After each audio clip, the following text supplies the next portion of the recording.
मैं देख रहा हूं कि जहां हमारा बहुत विशाल पंडाल लगा है वो पूरा पीछे तक हमें भरा दिखाई दे रहा है। जहां पीछे तक पंडाल भरा है, सड़क पर भी लोग दिखाई दे रहे हैं। सड़क के ऊपर जो दूसरा फ्लाईओवर हमें दिखाई दे रहा है, वहां भी समाजवादी पार्टी का लहराता हुआ झंडा दिखाई दे रहा है मुझे। पंडाल के बगल में छोटा पंडाल दोनों तरफ है, वो भरा है, और पंडाल के बाहर भी चारों तरफ जहां जहां मैं देख सकता हूं, और दूर हेलीकॉप्टर तक, और जिन नौजवानों के हाथों में थोड़ी बहुत ताकत थी, बच बचा करके पंडाल के ऊपर भी पहुंच गए हैं। ये जो जोश और उत्साह दिखाई दे रहा है, ये जो उत्साह दिखाई दे रहा है, इस बार मुझे पूरा भरोसा है कि मिर्जापुर लोकसभा से रमेश बिन जी जीत करके चुनाव जा रहे हैं। और जैसे ही हम लोग यहां पहुंचे हैं, मौसम भी बदल गया है। ये केवल मौसम बदलने के या मौसम ही नहीं बदला है, इस बार राजनीतिक मौसम भी बदलने जा रहा है। ये केवल मौसम नहीं बदला है, इस बार राजनीतिक मौसम भी बदलने जा रहा है। और जो लोग कहते थे 400 पार 400 पार, बताओ अब उदास हो गए वो लोग क्या नहीं उदास हो गए हैं? जो 400 पार बोलने वाले 400 हारने जा रहे हैं, इनका ये 400 नारा हमें बाद में समझ में आया। जैसे इन्होंने 400 पार का नारा लगाया, हमें लगा कि ये 400 पार की बात कर रहे हैं, 400 सीटों की बात कर रहे हैं। लेकिन जब सही तरीके से समझा नारा को, तो ये 400 पार का मतलब हुआ जिस तरीके से हम और आप कहते हैं उस पार, सड़क के पार, दीवार के पार, तो 400 पार। बताओ कितनी सीटें बचती हैं? 543 में कितनी बची? 400 पार 143। इस बार देख लेना, 140 करोड़ की जनता इन्हें 140 सीटों के लिए भी तरसा देगी। और हम लोग तो पहले चरण से चुनाव देख रहे हैं। जो पश्चिम से हवा चली थी, जो हवा पश्चिम से चली थी, उसी ने माहौल बना दिया। और माहौल ऐसा बना है कि जनता का गुस्सा 7वें चरण में 7वें आसमान में पहुंच गया है। इन्होंने तो रिकॉर्ड बनाया है नौकरी छीनने का। ये बात हमारे साथी मानते हो कि नहीं मानते हो? इन बीजेपी वालों ने पिछले 10 साल में रिकॉर्ड बनाया है नौकरी छीनने का। लेकिन समाजवादी पार्टी और इंडिया गठबंधन इस बार नौकरी देने का रिकॉर्ड बनाने जा रही है, नौकरी देने का। हमने आपने इन लोगों की बहुत बातें सुनी हैं, और ये जो दिल्ली वाले मनमर्जी वाले हैं, ये जो दिल्ली वाले मनमर्जी वाले जो अभी कुछ दिन पहले मनमर्जी वाली बातें करके गए होंगे, वो बहुत सुनाते रहे मन की बात। न जाने कितनी बार सुनाई है मन की बात, लेकिन अब उनकी मन की बात कोई नहीं सुनना चाहता है। कोई मन की बात नहीं, अब होगी काम की बात और संविधान की बात, तभी देश हमारा खुशहाली के रास्ते पर जाएगा। बताओ 10 साल में, ये जो दिल्ली वालों के 10 साल में, भारतीय जनता पार्टी के 10 साल में हर बात इनकी झूठी निकली कि नहीं निकली? न केवल इनकी बातें झूठी नहीं, बल्कि इन्होंने हर वादा झूठा किया। हमारे किसान भाई होंगे, वो जानते होंगे कि इन्होंने वादा किया था कि किसानों की आय दोगुनी हो जाएगी, लेकिन आज जब किसान देखता है तो उसकी फसल दोगुनी नहीं हुई, और जो उसको कीमत मिल जानी चाहिए थी फसलों की, वो भी फसलों की कीमत नहीं मिली। और जिस तरह महंगाई बढ़ी है, लागत बढ़ी है, तो हमारा किसान भी संकट में चला गया, दुखी हो गया, और उसके साथ धोखा हुआ। और एक समय ऐसा भी आपने देखा, जिस समय बीजेपी के लोगों ने फैसला लिया कि इस देश के बड़े बड़े उद्योगपतियों का कर्ज माफ होगा, इन्होंने कर्ज माफ किया, और जो हिसाब किताब लगाया है कर्ज माफी का, हमारे तमाम जागरूक लोग जानते होंगे कि पिछले 10 साल में भारतीय जनता पार्टी ने बड़े बड़े उद्योगपतियों का, बड़े बड़े कारोबारियों का, अपने मित्र मंडली का लगभग 25 लाख करोड़ रुपया माफ कर दिया बैंकों का। लेकिन हमारे किसानों का माफ नहीं हुआ, उन पे कर्ज बढ़ता चला गया।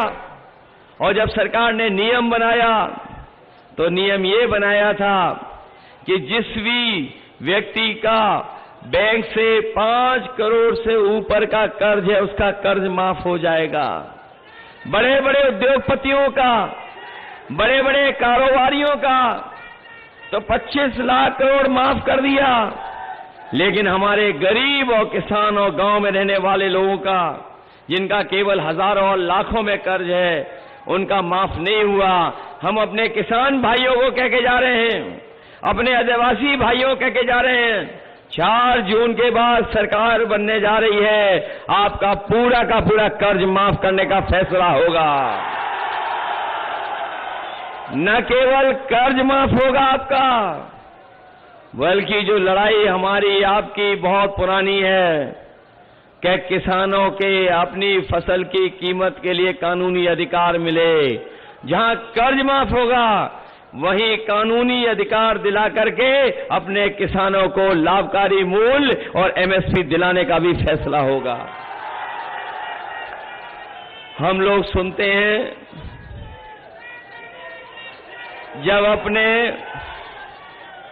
जब हम लोग अपने पड़ोसी लोकसभा के प्रधान सांसद जी का भाषण सुनते हैं, हमने भी सुना होगा, कई बार सुना होगा, वो जब अपना भाषण शुरू करते हैं तो वो कहते हैं भारत माता की जय, भारत माता की जय, भारत माता की जय।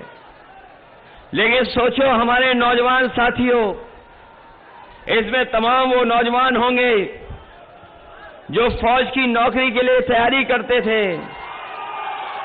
जो अपने खेतों पे दौड़ करके, सुबह उठ करके, अपना पसीना बहा करके इसलिए मेहनत करते थे, तैयारी करते थे कि एक दिन उन्हें मौका मिल जाएगा और फौज की वो पक्की वर्दी और पक्की नौकरी पा करके वो देश की सीमा की रक्षा करेंगे।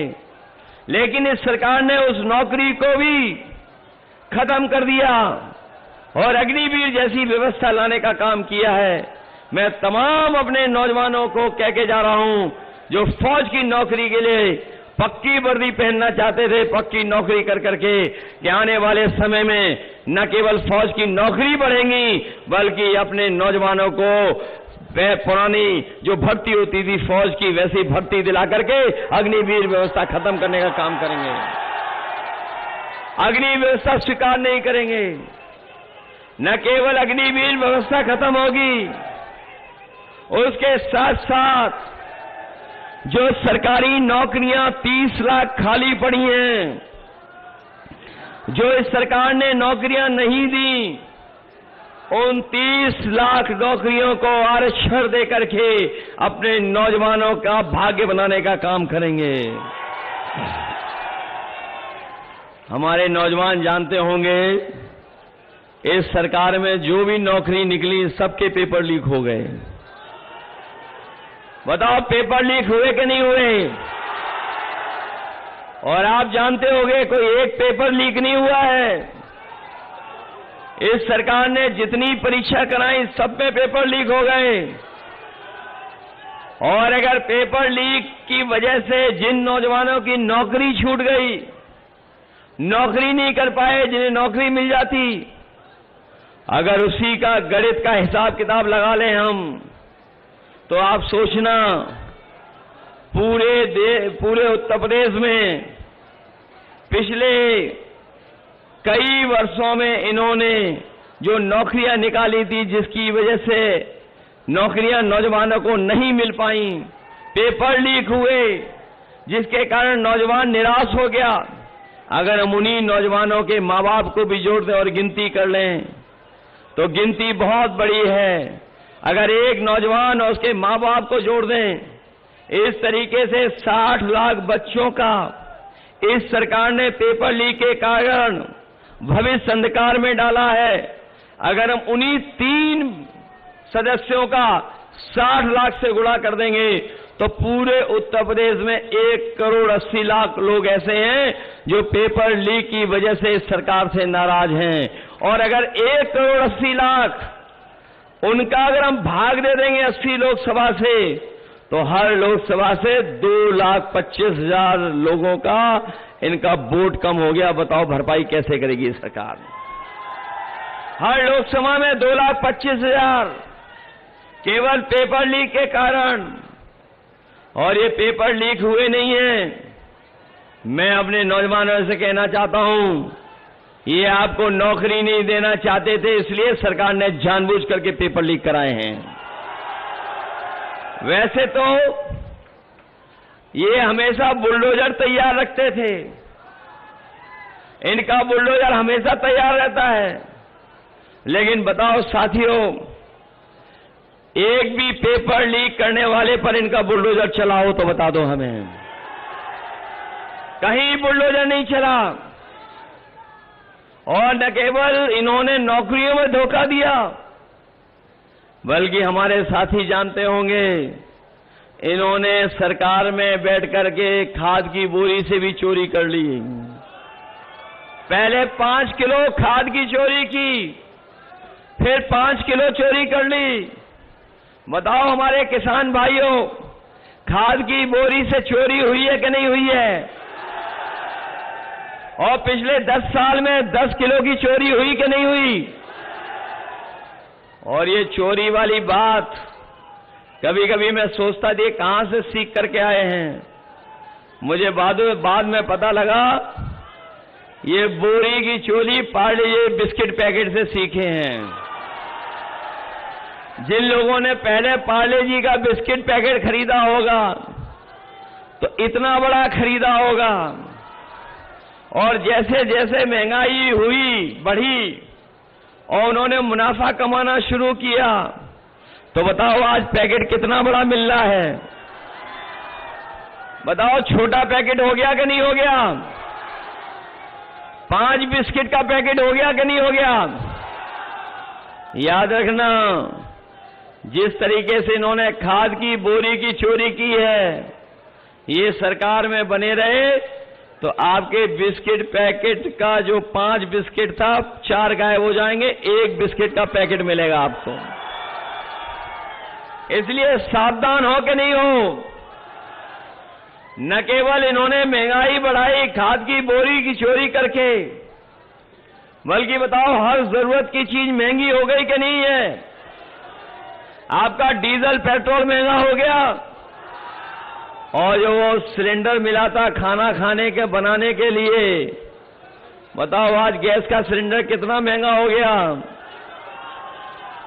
अब तो कोई इस्तेमाल भी नहीं कर रहा है। सुनने में आ रहा है कोई गैस सिलेंडर भरवाने भी नहीं जा रहा है। और आपकी जो मोटरसाइकिल थी बताओ कितनी महंगी हो गई। पहले कितने रुपए की आती थी, आज कितने की आ रही है। आपकी दवाइयां महंगी हो गई कि नहीं हो गई।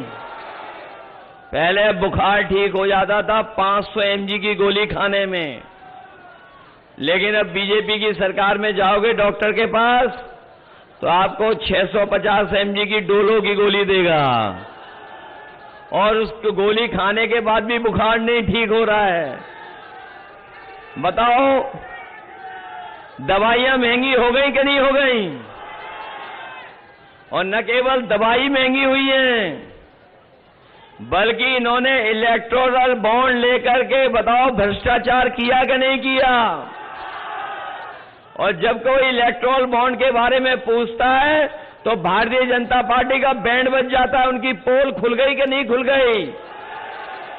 कोई सोचता था कि हजारों करोड़ का चंदा मिलेगा। चंदा तो हजारों में लाखों में दिया जाता है, कोई 1000 करोड़ में नहीं देता, 500 करोड़ नहीं देता कोई। लेकिन इलेक्टोरल बॉन्ड के नाम पर इन्होंने बहुतों से पैसा लूटने का काम किया है। शायद आजादी के बाद किसी राजनीतिक दल ने ऐसा भ्रष्टाचार नहीं किया होगा जैसा भारतीय जनता पार्टी ने किया है। बताओ इन्होंने लूटा कि नहीं लूटा। और आपकी जो 100 नंबर की गाड़ी चलती थी पुलिस के लिए, बताइए वो खराब कर दी ने कर दी। न केवल खराब हो गई है, बल्कि जब से 100 से 112 नंबर किया है, अपने पुलिस के भाइयों ने भी रेट बढ़ा दिया कि नहीं बढ़ा दिया।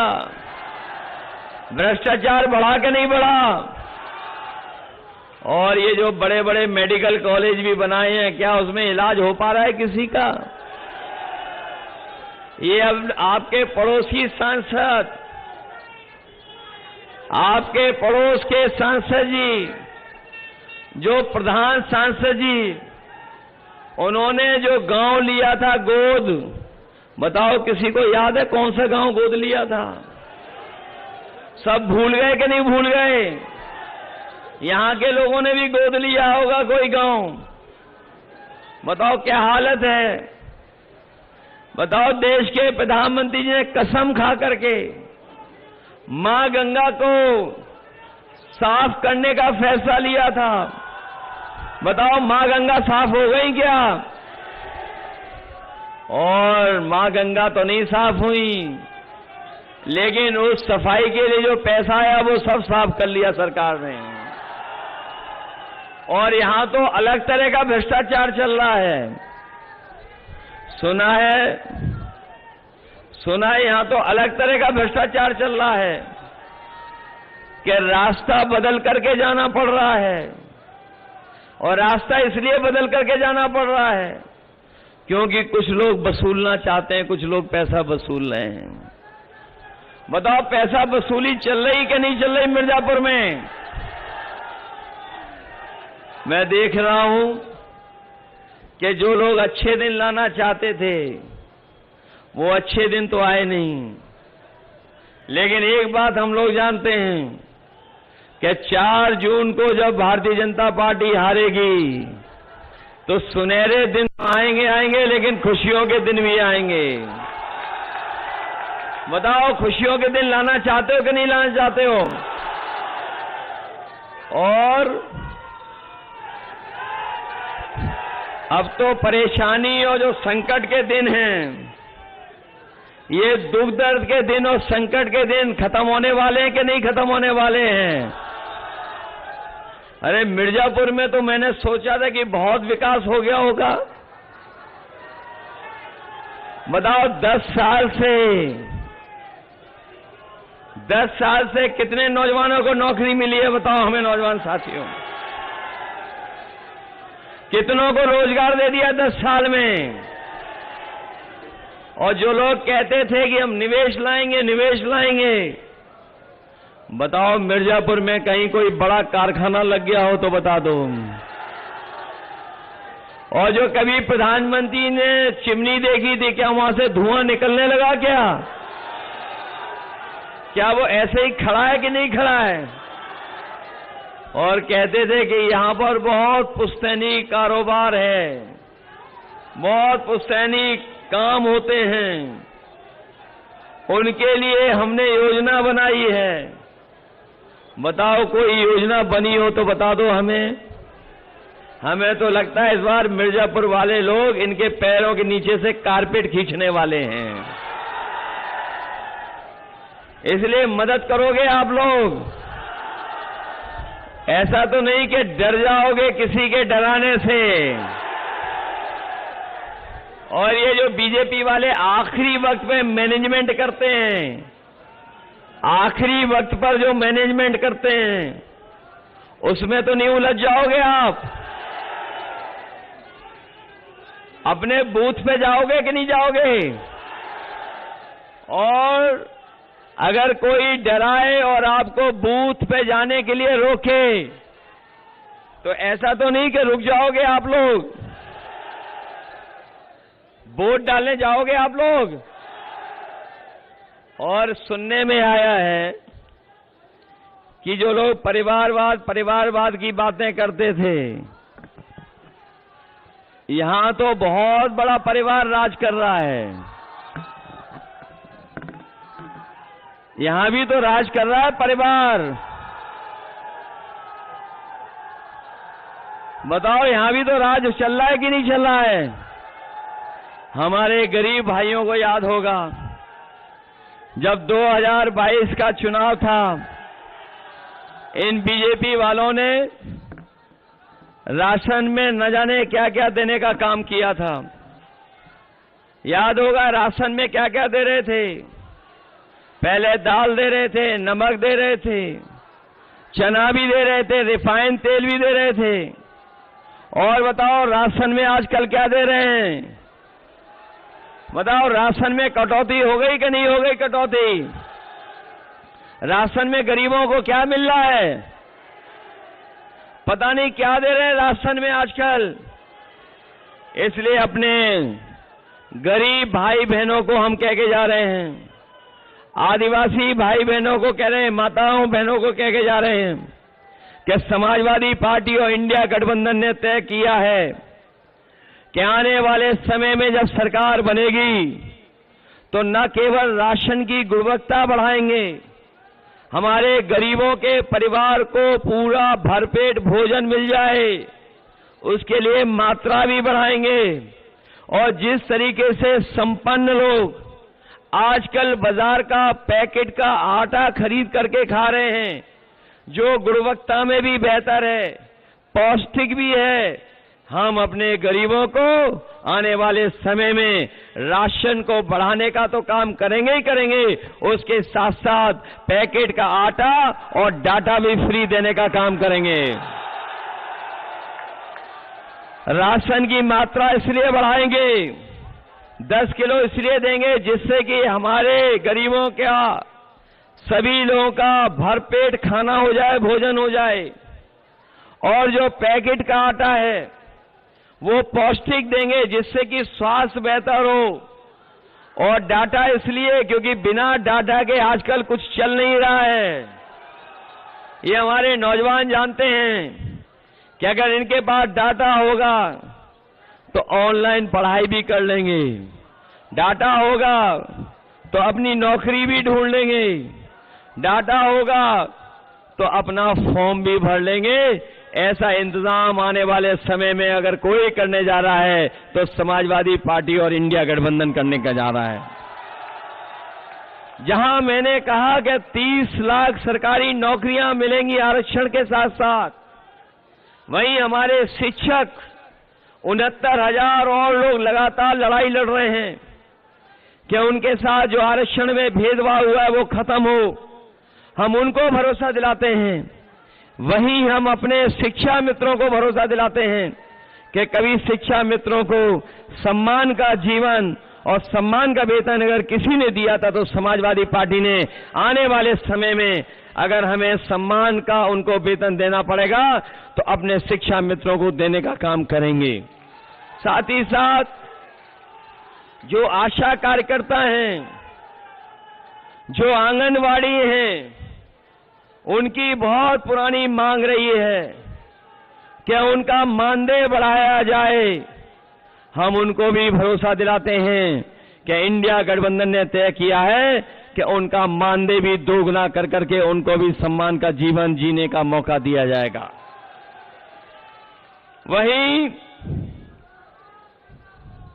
वही जो हमारे मजदूर हैं, मनरेगा वाले जो मजदूरी करते थे, उसके लिए भी इंडिया गठबंधन ने तय किया है।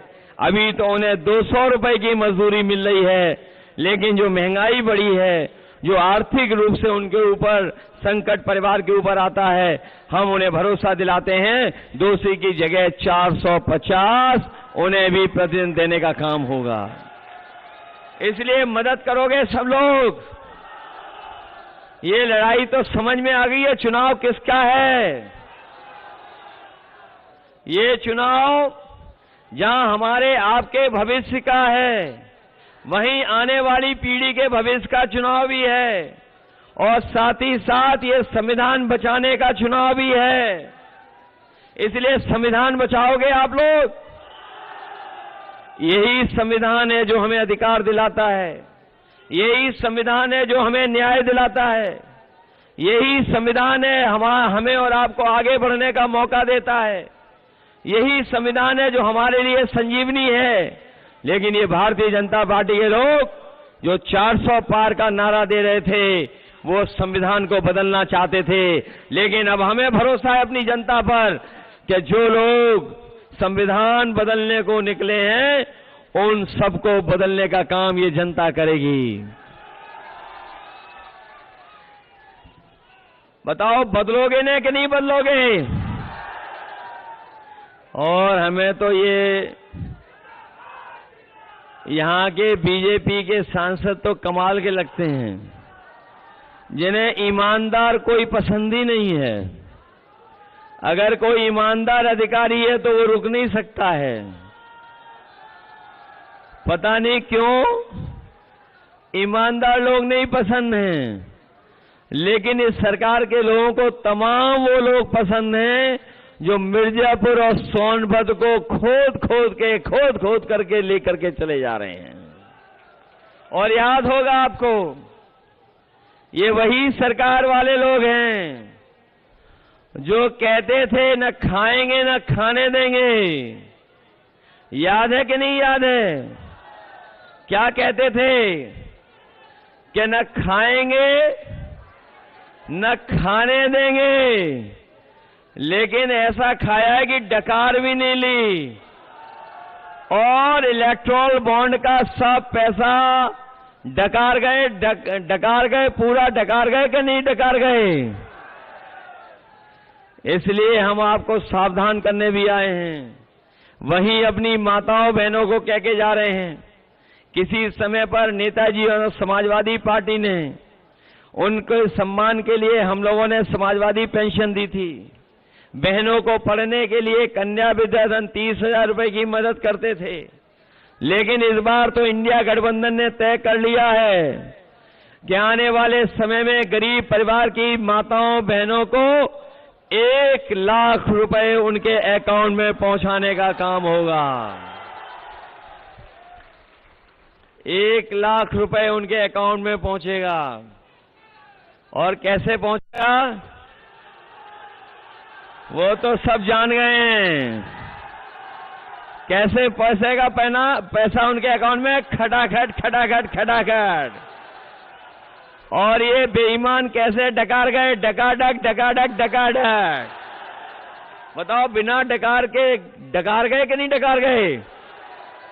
इसलिए आप सबसे मैं निवेदन करने आया हूं कि हमें और आपको बहुत शानदार प्रत्याशी मिले हैं। बताओ, मजबूत प्रत्याशी है कि नहीं है? बताओ, समीकरण फिट है कि नहीं फिट है? और एक बात तो जानते होंगे कि बीजेपी वाले, बताओ, आरक्षण को खत्म कर रहे हैं कि नहीं कर रहे हैं? बताओ, संविधान पे इनकी नजर है कि नहीं है? न केवल संविधान के पीछे पड़े हैं, बल्कि इन्होंने वैक्सीन लगवा करके हमारी आपकी जान के पीछे पड़ गए थे कि नहीं पड़ गए? और अब क्या कह रहे हैं कि जो वैक्सीन लग गई है वो वापस ले लेंगे। बताओ हमें कि जो शरीर में वैक्सीन चलेगी वो वापस कैसे लेंगे? इसलिए सावधान हो कि नहीं सावधान हो? बताओ, आरक्षण बचाओगे आप? लोकतंत्र बचाओगे? संविधान बचाओगे? ये तभी बचेगा जब भारतीय जनता पार्टी को आप हराने का काम करोगे। हराओ इनको। आप हरा दोगे कि नहीं हराओगे? बताओ, सफाया करोगे बीजेपी का? नहीं। और मैं दिल्ली से एक गाना लेके आया हूं, हमारे चांद हैं। हालांकि उम्र उनकी बहुत है, लेकिन कद कम है उनका, छोटा कद है। लेकिन उससे पहले मैं आपसे जानना चाहता हूं, ये बताओ, आपको कोई डराए धमकाए तो डरोगे तो नहीं? और अगर कोई फोन करके धमकी दे तो घबरा तो नहीं जाओगे? जो धमकी दे रहे उन्हें कह दो कि एक बोट से दो सरकार जा रही है, दिल्ली वाली और लखनऊ वाली भी। अगर दिल्ली नहीं बचेगी तो लखनऊ कैसे बचेगी? बताओ, इनका आत्मविश्वास डगमगाने लगा कि नहीं डगमगाने लगा? और ऐसे डगमगा रहे हैं कि अब इनकी भाषा भी बदल गई है। बताओ, इनकी जबान लड़खड़ाने लगी कि नहीं लड़खड़ाने लगी? और क्या क्या बोलने लगे हार के वजह से? सब कुछ बोल रहे हैं कि नहीं बोल रहे हैं? इसलिए इनसे सावधान रहिए। और ये दिल्ली से गाना आया है, ऐसे सांसद जिन्होंने कोई काम नहीं किया है, ऐसे सांसद जिन्होंने वादा करके जनता को धोखा दिया है, उनके लिए हमारे पास चांद मियां लाए मिर्जापुर के सांसद के लिए।